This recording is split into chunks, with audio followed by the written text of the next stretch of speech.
Alrighty. Well, I mentioned once before about China's answer to the IMF, and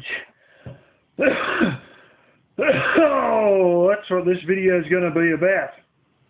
It's sort of a little bit cold, and it's trying to rain outside, so yeah. So a while ago, I was part of the BRICS Nation thingamajigula, probably about a year or so ago. The BRICS nations got together and announced that they would have a version of the IMF, their own version. And much like the China International Payment System, this will also run through China. They have already, the BRICS nations, have already put $50 billion in, and they have pledged to come to a total of $100 billion. So they've got to add another 50 in at a later date.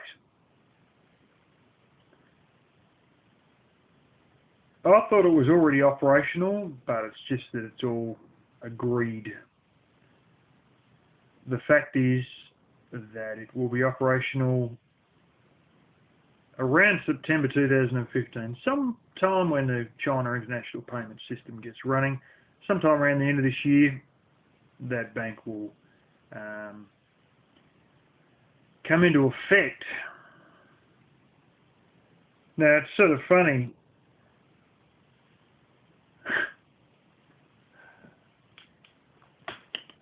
The US doesn't like it too much. It's known as the AIIB, Asian Infrastructure Investment Bank. And basically, England brought up the subject of joining, and America basically told them off. How can you even suggest such a ludicrous thing? Oh, that's ridiculous, you shouldn't be blah, blah, blah, blah, blah, you know. Anyway, they then said, no, we're serious, and we are joining. England, Germany and France have already joined. This will blow your socks off. At least 35 countries are joining it. At least 35 countries. America has also decided to begrudgingly join it and mention that they may put some money into it. And I'm sitting there thinking, put some money into it. From where? You know, where are you getting the money to put into it? And their response to it, even though they've begrudgingly joined it, and they are not likely to have bugger all worth of jack shit say in it either, is this is not the way that you deal with a growing power. So China's gone from a growing regional power to a growing power. The reality is they haven't woken up to what the rest of the world has woken up to, and that China is essentially the future. Also in China, things aren't so great because their little property bubble that, you know, everybody in factories that made pointless shit lost their job in the GFC, and they said, don't worry, we'll get you some more jobs. We'll get you into building China up. And they quite literally went and built buildings in China. And, you know, that was a bit of a, oh, well, you lost your factory job, but at least now you're on a building site. But the trouble is it's created a property bubble that's pretty bad, and it's starting to blow to bits now. So, sort of funny. A lot of money went to China, buying all their cheap shit. some of these Chinese are sat on their money. Some of them have invested it in American debt and probably won't see anything back for it. Others have invested it in their own property bubble and are now in the process of losing a lot of their wealth, especially those who, put too many eggs in the property basket over in China. And at the end of the day, the West is full of old Chinese rubbish, most of which is already in landfill. China's full of a whole stack of buildings, most of which are empty, and nobody's got any money left. I would have hoped that after 7 years after the GFC, technically technically 8, but realistically about 7 years after the GFC, that we would